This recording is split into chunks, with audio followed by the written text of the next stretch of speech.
que me acompañe Romanos capítulo 8. Verso 31 de Romanos 8 primeramente. Dice: ¿qué pues diremos a esto? Si Dios es por nosotros, diga conmigo, por nosotros. Ahora diga: si Dios es por mí, ¿quién contra mí? Dice: el que no escatimó ni a su propio Hijo, ¿cómo no nos dará con Él también todas las cosas? A ver, quiero que lea conmigo el versículo que tiene ahí, versículo 32. Dice la palabra de Dios aquí: el que no escatimó, dígalo fuerte, el que no escatimó ni aun a su propio Hijo, ¿cómo no nos dará también con Él todas las cosas? Yo le voy a leer en la Nueva Traducción Viviente. Dice aquí que podemos decir acerca de cosas tan maravillosas como esta: si Dios está a favor de nosotros, ¿quién podrá ponerse en nuestra contra? Decirle al que está al lado tuyo: wow. Y no lo va a morder seguro, ¿no?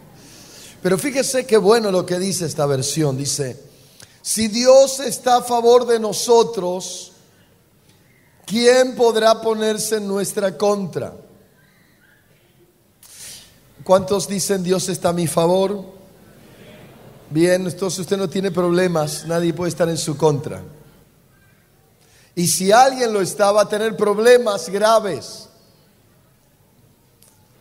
Hoy, cuando llevamos a mi hijo, o llevaron a mi hijo al hospital, el ambulanciero le dijo a mi esposa en un momento: señora, ¿están ustedes vacunados con la gripe, por la gripe A? Mire que aquí, dice, se ha muerto mucha gente por la gripe A, y si no están vacunados. Y Silvia le dice: nosotros estamos cubiertos con la sangre de Cristo, le dijo. Y si usted no está cubierto con la sangre de Cristo, va a tener problemas, le dijo. Porque en realidad, como dice la palabra de Dios aquí, vuelvo a repetirlo, ¿qué podemos decir acerca de estas cosas tan maravillosas? Si Dios está a favor de nosotros, ¿quién podrá ponerse en nuestra contra? Si Dios no se guardó, mire lo que dice, la otra versión dice: el que no escatimó. La mayoría de nosotros no sabemos lo que quiere decir escatimar. Escatimar quiere decir darle poco precio. Y acá dice: si Dios no se guardó ni a su propio Hijo, sino que entregó por todos nosotros, ¿no nos dará también todo lo demás? Vuelvo a esta partecita. Si Dios no se guardó ni a su propio Hijo, sino que lo entregó por todos nosotros, dice, ¿no nos dará también todo lo demás? ¿Cuánto es lo demás? Todo. Yo quiero que usted se le vaya grabando. Diga conmigo: esto es para los hijos de Dios. No es para ningún incrédulo. El incrédulo no tiene este beneficio. El que no es hijo de Dios. Usted dirá: ¿cuál es la diferencia entre un hijo de Dios y uno que no es hijo de Dios? El que es un hijo de Dios lo reconoce como Señor. El que lo tiene a Jesús como Señor va a hacer la voluntad de Dios, aunque su naturaleza quiera lo contrario. Su naturaleza dice: mentí. Pero él dice: no, me niego, quiero hacer lo que Dios dice. Es un hijo de Dios. Su naturaleza dice: hay que robar para vivir. El Espíritu de Dios dice que no. Y esa persona no lo hace porque sabe que Dios le dará todas las cosas, más que lo que puede dar un robo. Por eso esta palabra dice aquí lo siguiente. Dice: si Dios no se guardó ni a su propio Hijo, sino que lo entregó por todos nosotros, por los que creemos, ¿cómo no nos dará también todo lo demás? Le invito a que abra a ver si no mal recuerdo, en Lucas capítulo 11, verso 5. Lucas 11, 5. Y les dijo también, dice la palabra, y les dijo también, ¿quién de vosotros que tenga un amigo va a él a medianoche y le dice, amigo, préstame 3 panes, porque un amigo mío ha venido a mí de viaje y no tengo qué ponerle delante? Y aquel, respondiendo desde adentro, le dice, no me molestes, la puerta ya está cerrada y mis hijos están conmigo en cama, están durmiendo. No puedo levantarme y dártelos. Os digo, dice Jesús, que aunque no se levante a dárselos por ser su amigo, sin embargo, por ser importuno, por llegar en el momento importuno, se levantará y le dará todo lo que necesite. Y yo os digo, pedid y se os dará, buscad y hallaréis, llamad y se os abrirá. Porque todo aquel que pide recibe, y el que busca halla, y al que llama se le abrirá. Esto le dice Jesús a los que creen en Él. ¿Hay alguien que crea en Él aquí? Decirle a ese que levantó la mano, decirles para vos esto. Porque dice el verso 11, ¿qué padre de vosotros, cuántos son papá acá? Si su hijo le pide pan, le va a dar una piedra. O si le pide pescado, en lugar de pescado le dará una serpiente. O si le pide un huevo, le dará un escorpión. Pues si vosotros, que no sois tan ideales, sabéis dar buenas dádivas a vuestros hijos, ¿cuánto más vuestro Padre Celestial dará el Espíritu Santo a los que se lo pidan? Quiero que le digas al que está al lado tuyo, nos dará con Él todas las cosas. Dígalo de vuelta, nos dará con Él todas las cosas. Abra conmigo nuevamente Mateo 27, verso 45. Y desde la hora sexta hubo tinieblas sobre toda la tierra hasta la hora novena. Deme un minuto. Mateo capítulo 27, versículo 45, dice esta otra versión, la Nueva Traducción Viviente. Mire lo que dice la que usted leyó. Desde la hora sexta hubo tinieblas sobre toda la tierra hasta la hora novena.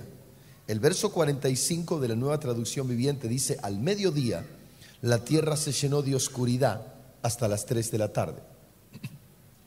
Porque la versión que usted generalmente lee está alineada con todo el dialecto judío y el comentario judío, el informe judío, como ellos miden las horas, diferente a lo que medimos nosotros. Dice la palabra, a eso, dice aquí cerca de la hora novena, la otra versión dice, a eso de las 3 de la tarde Jesús clamó en voz fuerte, Eli, Eli, leme sabactani, que significa Dios mío, ¿por qué me has abandonado o desamparado? Dice aquí, algunos de los que estaban allí decían al oírlo, a Elías llama a este. Y al instante, corriendo uno de ellos, tomó una esponja y la empapó de vinagre y poniéndole en una caña le dio a beber. Pero otros decían, deja, veamos si viene Elías a librarle. Mas Jesús, habiendo otra vez clamado a gran voz, diga conmigo voz alta, que dice, entregó el Espíritu. Le invito a cerrar los ojos. Padre, te doy gracias por tu palabra. Y te pido, Padre mío, que tú nos ministres y me ministres, Padre, y en pocos minutos tú me permitas, Señor, ser como, Señor, una manguera, como un balde en tu mano, Señor, donde tú puedes salpicar con todo lo que quieres a cada una de estas personas. Yo te invito, Espíritu Santo, que me uses, Señor. Sé que no importa, Dios mío, cuán agradable sea, lo importante es que me puedas usar. Y aquí estoy, Señor, para que cumplas tu voluntad. Bendice este pueblo en el nombre precioso de tu Hijo Jesús. Amén y amén. Quiero pararme un poquitito en este Elí, Elí lama sabactani. Dios mío, ¿por qué me has desamparado? En esta mañana, cuando era cerca de las 11 de la mañana, más o menos calculo 10:30, yo estaba acá en la iglesia, 10 menos 20, no me acuerdo bien la hora, recibo un llamado. Yo estaba allí preparado era cerca de las 11, habíamos tenido un casamiento, y recibo un llamado telefónico de mi hijo Lucas. Mi hijo Lucas, mi hijo David y mi hijo Nicolás y un grupo de muchachos se habían ido a jugar a la pelota. Tienen un campeonato que están siguiendo hace varios meses y quedan 2 fechas. Esta era la anteúltima. Suspendieron el partido por lo que pasó. Pero cuando me llama Lucas me dice: papá, David se saltó y cuando cayó, al parecer se quebró el pie. Y estaba medio preocupado, no lo notaba demasiado. No me pareció excesivamente preocupado, estaba preocupado. La cuestión que seguí acá y adelante en todo, hasta que en un momento, cuando eran las 11, 12 menos 20, más o menos, evaluando cómo seguía el tema con Lucas, decido llamarlo a Nicolás, porque ya la ambulancia había llegado y lo había levantado a David. Entonces decido llamarlo a Nicolás. Nicolás no me atendía el teléfono, no sabía por qué, porque se cortaba la llamada enseguida. Entonces llamo al teléfono de David pensando que alguien lo tenía y me atiende David. Y cuando me atiende David, lo escucho como nunca lo había escuchado, ¿no? Muy quebrantado, muy mal, muy lloroso, llorando de dolor. Usted piense, el pie está así y él tenía el pie derecho pero torcido para el costado. Si se lo había sacado, para que algunos entiendan, el hueso de aquí arriba se había corrido al medio. El hueso del pie que apoya acá en el talón se había corrido para acá. Era un grito. Y en ese momento, cuando estábamos ahí me di cuenta, dije: Señor, me voy. Y saludé a la gente, hice una oración con la gente, les pedí sus oraciones para la semana esta que emprendemos y salí corriendo tras a donde estaba David. Cuando llegamos al hospital, todo el proceso del hospital, ya estaba le habían acomodado el hueso, un grito tremendo en ese momento en el hospital. Los médicos, gritó porque le corrió en el hueso y lo pusieron en la posición. La cuestión que más o menos a partir de ahí la cosa estuvo calma, ya tenía el suero con todo lo que traía el suero y el pie se desinflamó y todo lo demás. Realmente una situación un poquito complicada. Pero cuando yo venía en el auto y saliendo de la zona de Pilar, no había llegado a la autopista todavía, iba mi hijo atrás, iba mi otro hijo adelante, y yo escuché dentro mío algo que realmente valorizó la obra de Dios. Porque cuando iba en el auto, sentí en mi corazón algo que Dios me dijo. Y Él me dijo: cuando mi hijo moría en esa cruz, yo no descendía a defenderlo. No me estaba diciendo que lo que hice estuvo mal, me estaba diciendo lo que Él hizo. Y allí fue donde empezó a dar vuelta esta palabra, Elí, Elí lama sabactani. Este Jesús clavado allí en la cruz sangrante, el Hijo de Dios, no era cualquiera. Y este hijo, mientras moría, no tenía un pie quebrado, no estaba solamente crucificado, estaba destrozado en esa cruz. Y él no era solo el hijo de María, nacido de su vientre, sino que era el Hijo de Dios, y todos lo habían comprobado. Se había visto en todo el escenario de esos 30 y tantos años la realidad de que este varón era hijo de Dios. No solamente en ese escenario, sino posteriormente, después de su muerte y resurrección. Se pudo ver de que verdaderamente era el Hijo de Dios. La historia no lo pudo detener, los malos comentarios, la oposición y todo lo que la historia trajo no pudo borrar el nombre del Hijo de Dios. Nadie lo pudo borrar, nadie lo pudo sacar. No fue en realidad un director de una banda de rock, ni tampoco fue un famoso de aquellos que divierten a la gente. No fue un político. En realidad sencillamente era un santulón, diría alguien.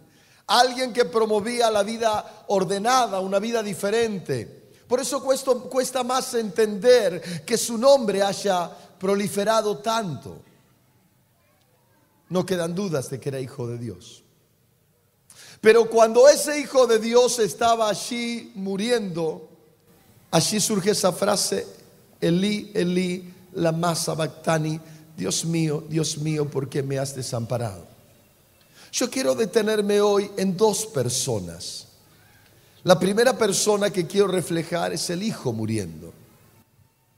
Es el hijo en aquel lugar. Algunos hacen un reflejo de la vida del hijo cuando en Isaías, allí Isaías estando en Isaías 6, en el escenario donde Elías está en el templo y siente la presencia de Dios descender ahí y escucha una voz que dice: ¿quién irá por nosotros? En un mundo tan dolorido, en un mundo tan fracasado, con tanta tristeza y tanto fracaso humano, ¿quién irá? Y Elías de alguna manera levanta su voz casi con el rostro en el suelo, porque él sabía que no podía pararse delante de Dios ante tanta grandeza llenando ese templo. Y Elías ahí casi deshecho en el suelo dice: heme aquí, envíame a mí. Algunos hacen el reflejo del Hijo de Dios también en el cielo cuando se veía todo este escenario. Un escenario de gente mal, porque si bien nosotros podemos decir estamos bien, acá hay gente muy mimada. Hay hijos que han nacido en casas de cristianos que no han sufrido lo más mínimo de lo que sufrieron sus padres. Porque los padres dijeron: conocí a Cristo, no quiero que mis hijos padezcan lo mismo. Los hijos no saben lo que han sufrido sus padres. Pero cuando vemos historias de cada uno de los que estamos acá y de otros, ¿cuánto podemos sacar de dolor? Historias tristes, historias amargas, historias de fracaso, historias de abandono, historias de golpe y de todo lo que usted quiera sumar, historias inolvidables. Entonces cuando ese hijo de Dios dijo: heme aquí, envíame a mí, cuando ese llamado de venir a la tierra se hizo fuerte en la tierra y se hizo real en el cielo también, estaba dando la vida por todos los que estamos aquí, los que están afuera.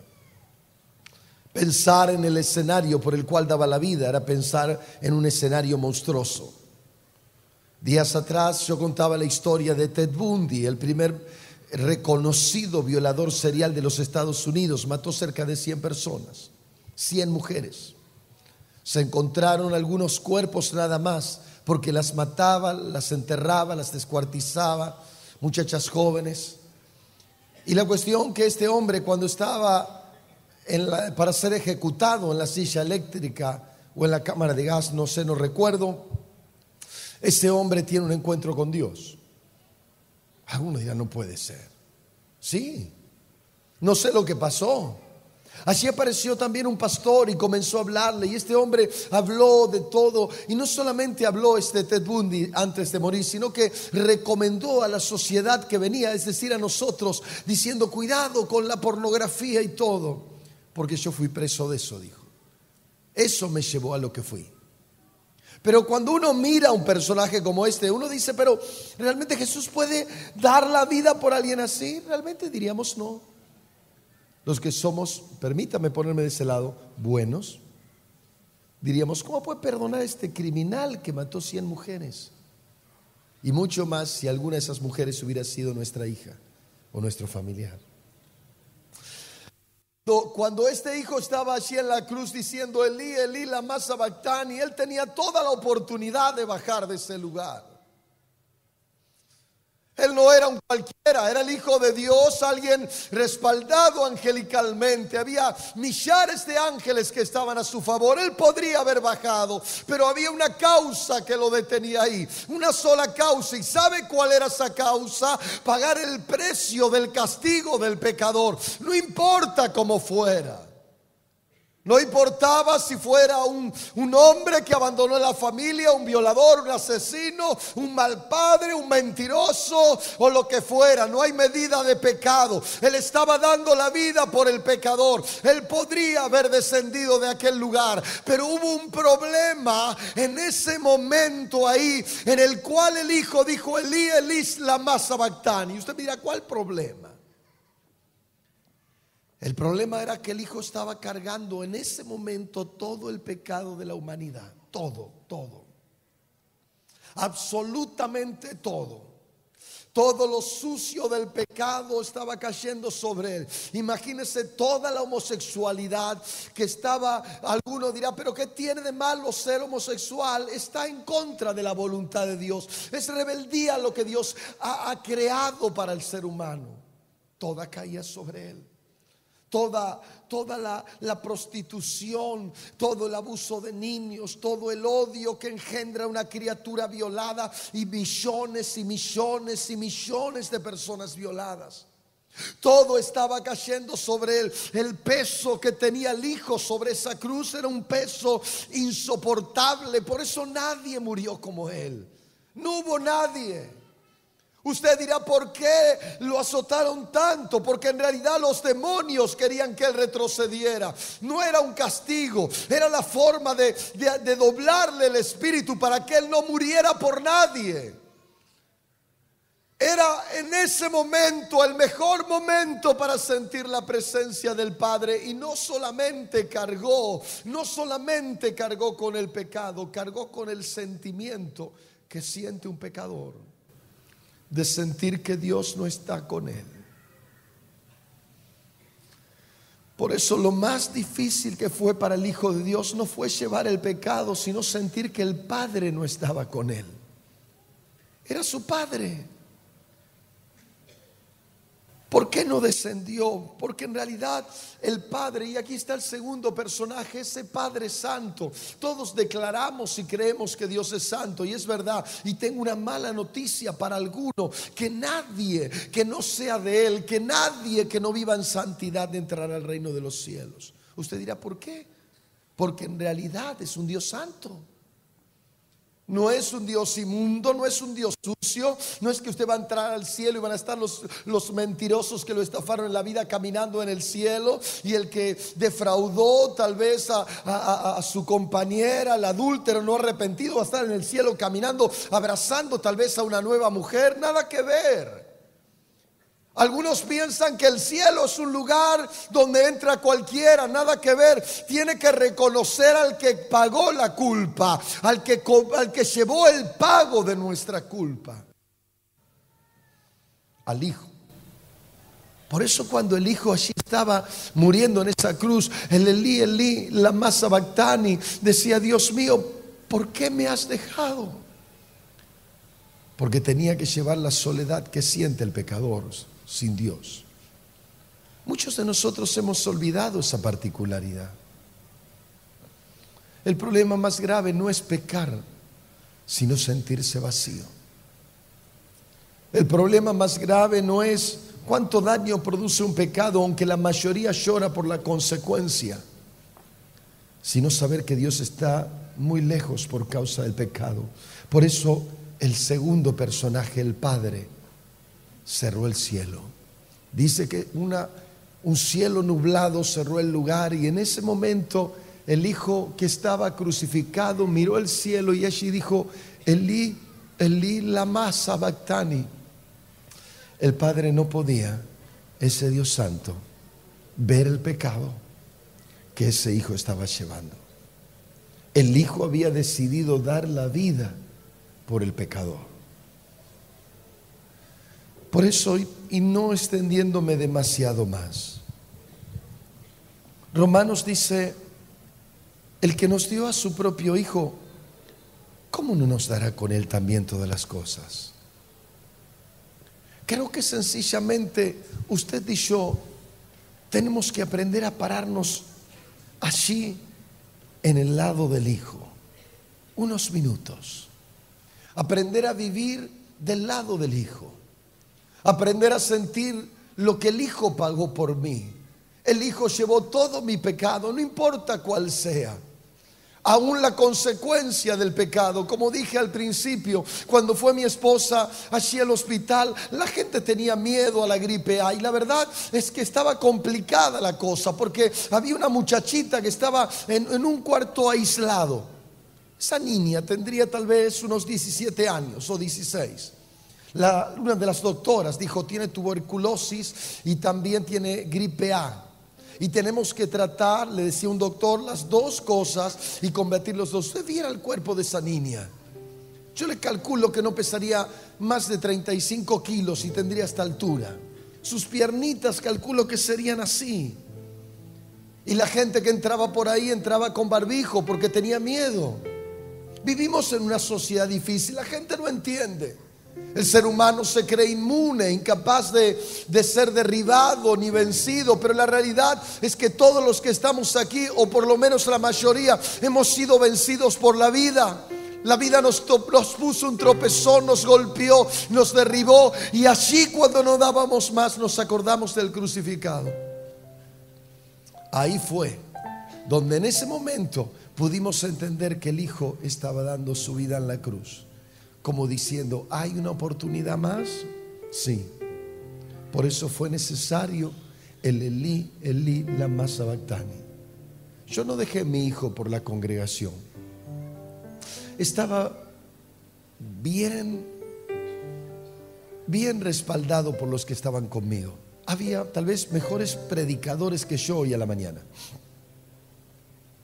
pero no había otro como el Hijo, que vino al mundo a dar la vida por el pecador. Hoy usted dirá: ¿qué ventaja tiene este mensaje? Me paro en Romanos 8:32. ¿Cómo no nos dará con Él también todas las cosas?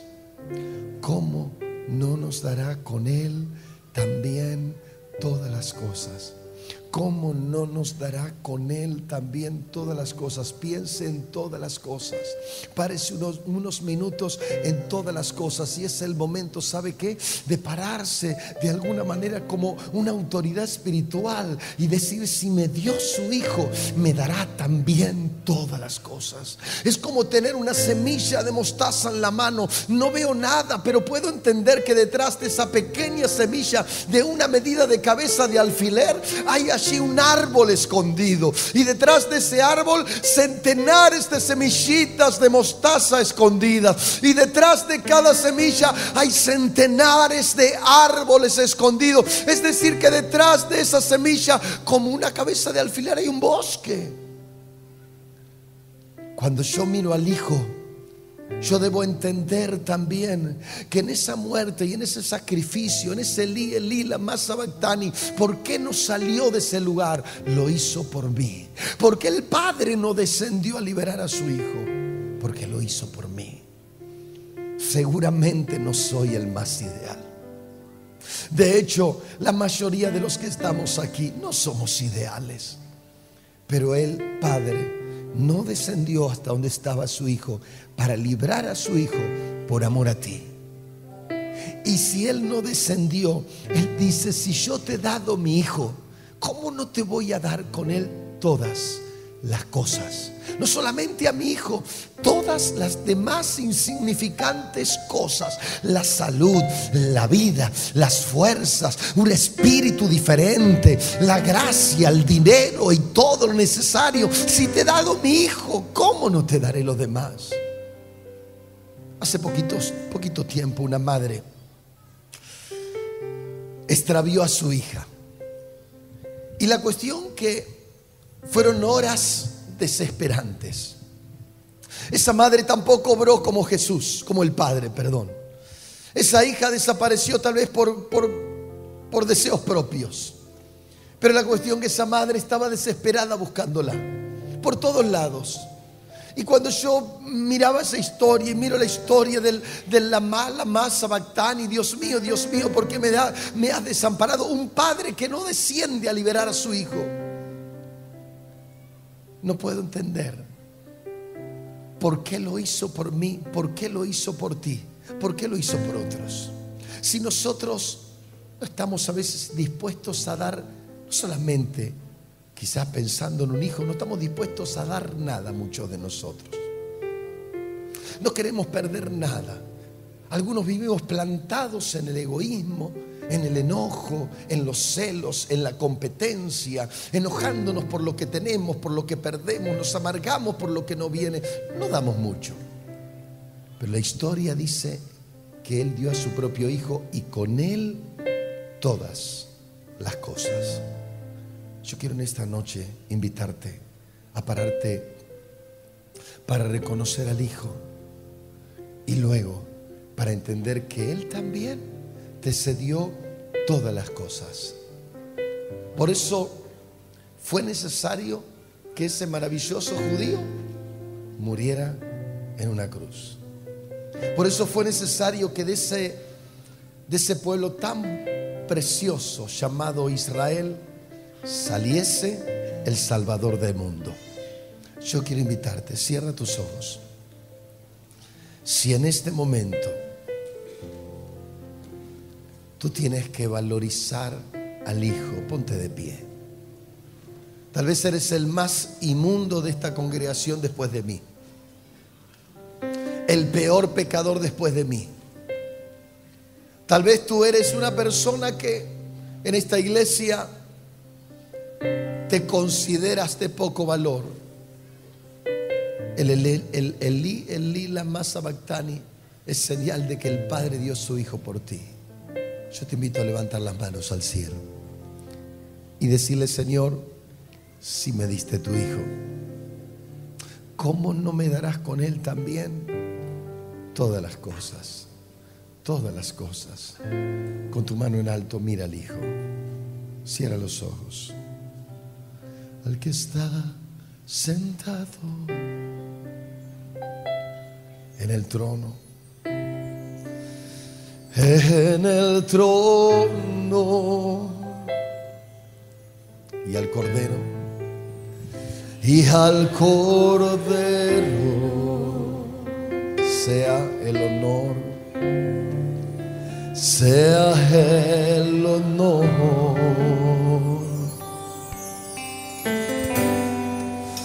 sea la gloria. Por eso vale tanto el Hijo de Dios. Sea la honra, sea el dominio, sea el dominio por los siglos de los siglos, por los siglos de los siglos. Le invito a levantar las manos al cielo y diga fuerte conmigo: poderoso Dios,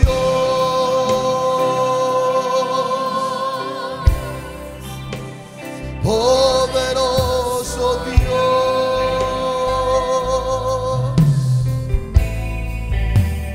poderoso Dios. Mi alma clama por ti, mi alma clama por ti. A ver conmigo, fuerte. Poderoso Dios,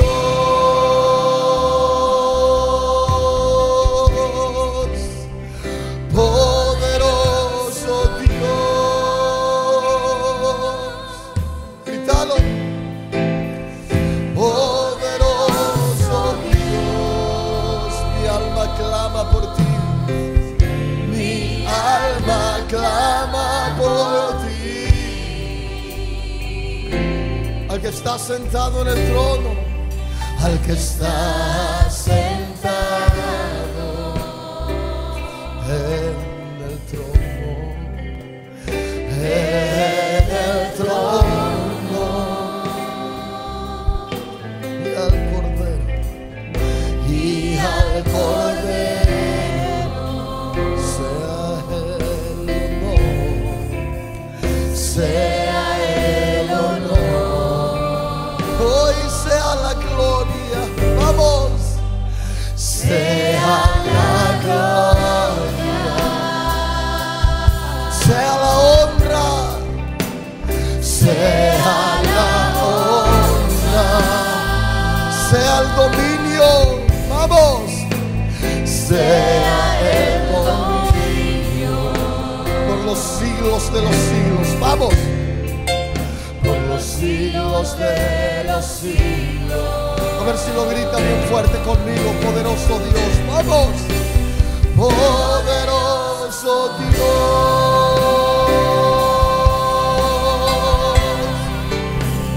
Poderoso Dios.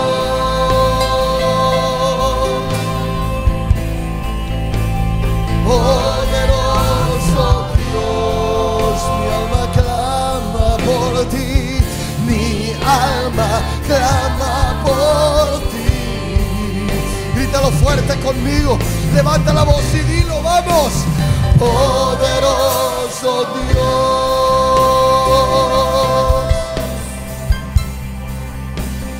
Poderoso Dios.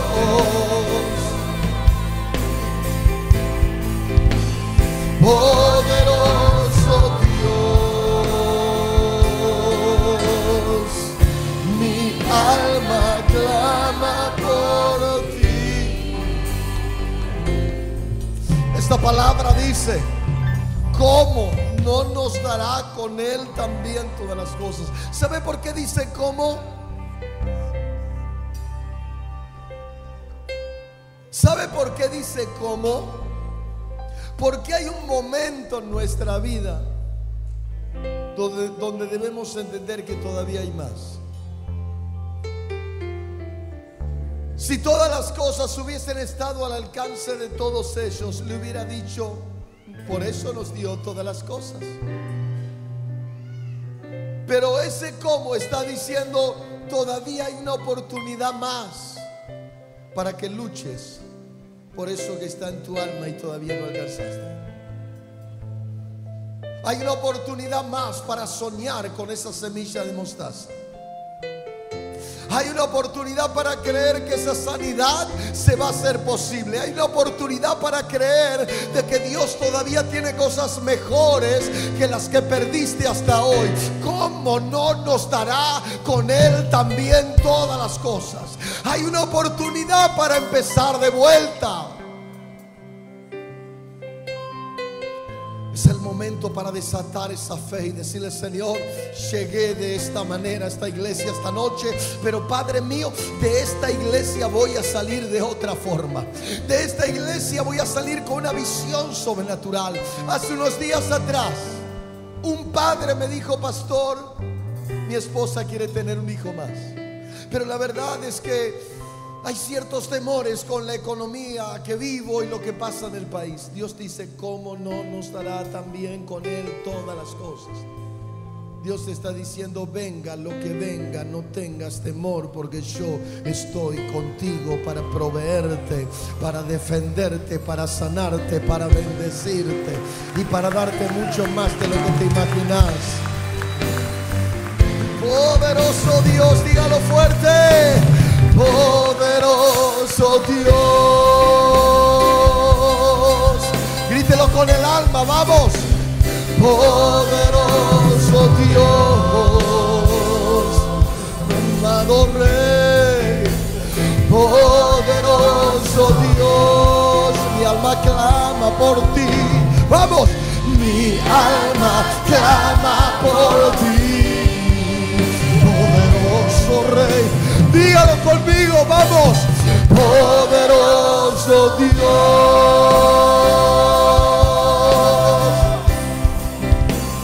Poderoso Dios.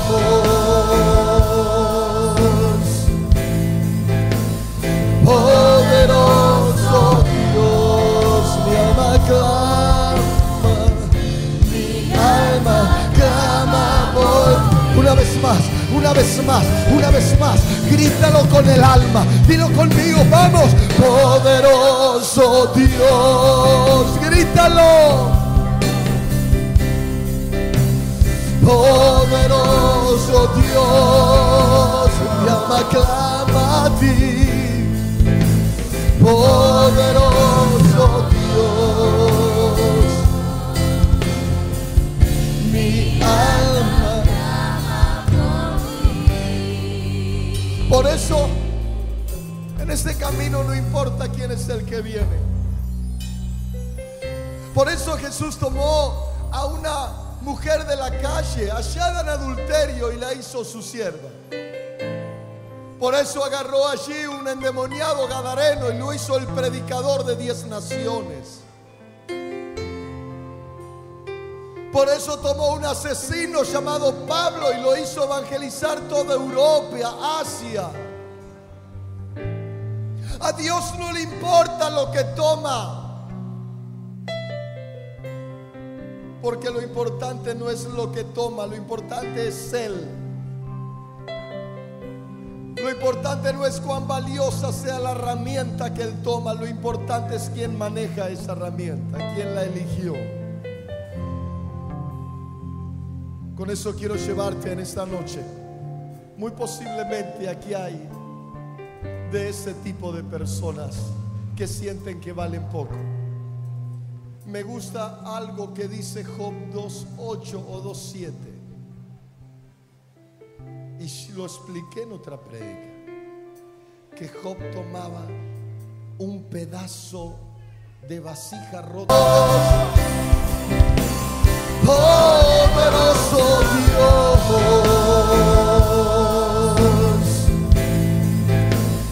poderoso Dios, mi alma clama, mi alma clama por. Una vez más, una vez más, una vez más, grítalo con el alma, dilo conmigo, vamos. Poderoso Dios, grítalo. Poderoso Dios, mi alma clama a ti. Poderoso Dios, mi alma clama por ti. Por eso, en este camino no importa quién es el que viene.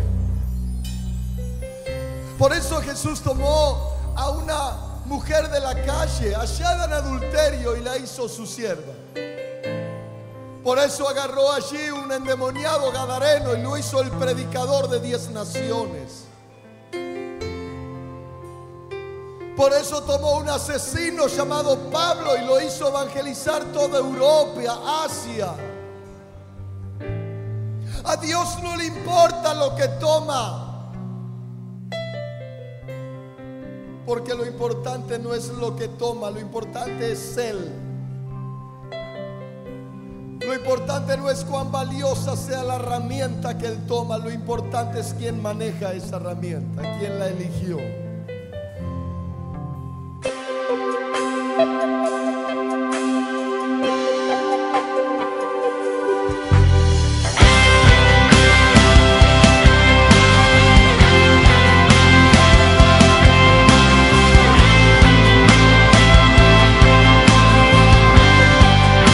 Levanta